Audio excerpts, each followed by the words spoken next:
I want to bring in another guest, Dolly Lenz. Now, she was the nation's top real estate agent last year, selling more than $748 million in luxury properties in 2006. But guess what? That was nothing. She signed more than $3 billion in deals this year so far. Wow. She may not have that record for the next couple of months, but Vice Chairman of Prudential, Douglas Elliman, is here to join us now. Now, Dolly Lenz, thank you for coming. First of all, we see this article on the front page of the Wall Street Journal today that says that a lot of these subprime borrowers were people who were actually very well off, just taking advantage of all this free money out there. Have you seen any of those people? I haven't seen any of that, and I have to tell you, I think Paulson's plan, while maybe very difficult to execute, is a terrific plan. Why? I think it was very well received. I think somebody needs to take some sort of action. At least he put forth a plan, and now, of course, the devil is in the details, as was said.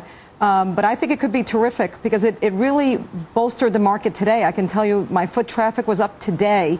Monday's usually a bad day, and Paulson's speech this morning already impacted my foot traffic. But you said you don't deal with subprime loans, or that many of them anyway. Why would a plan to bail out subprimers affect you? Because anything negative, any real estate negativity is going to go throughout the market, up the market, down the market, and he just made everybody feel good. But are you at all concerned that he may be incentivizing the wrong people, or at least the wrong intentions? A lot of these subprime mortgages are actually being paid off. But now, hey, guess what? If you can't pay off your loan, you get help from the Fed. So maybe I'll miss a payment or two. Well, I think it obviously has to be carefully monitored and reviewed, and as you said, on a deal-by-deal basis. But I think that can be done. And I think if executed properly, it'll be a boon for the entire market, which it truly needs outside of New York City. Now, Dolly, you're extraordinarily successful. You're obviously very good at what you do. And I know the New York market has been holding up pretty well. But is it even slipping in New York?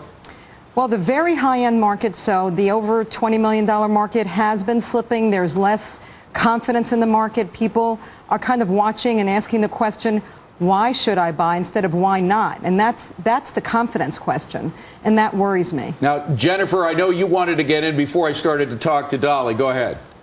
One of the things I wanted to say that it really does kind of go up against what Dolly said was that really if the federal government is going to be involved, and obviously there is a panacea there that is helping everyone, the first thing they should do is turn to the instruments they have right there, and that's Freddie and Fannie, and just Let me just explain. Freddie Mac and Fannie Mae, these are two companies that are quasi-governmental institutions. They're privately traded, but the government may come to their rescue if they go bankrupt, and they have been sinking dramatically. Go ahead. But they also have, for example, the home loans. They have that $417,000 limit on it. I mean, that's pretty low in this day and age, and I think that needs to go up, and it needs to go up substantially. And then they also need to drop their caps some so that they can raise their caps rather. The problem, though, Julie, and this has to be the last point on Freddie and Fannie and those government institutions, is that they have been terribly, terribly mismanaged in the past 10 years.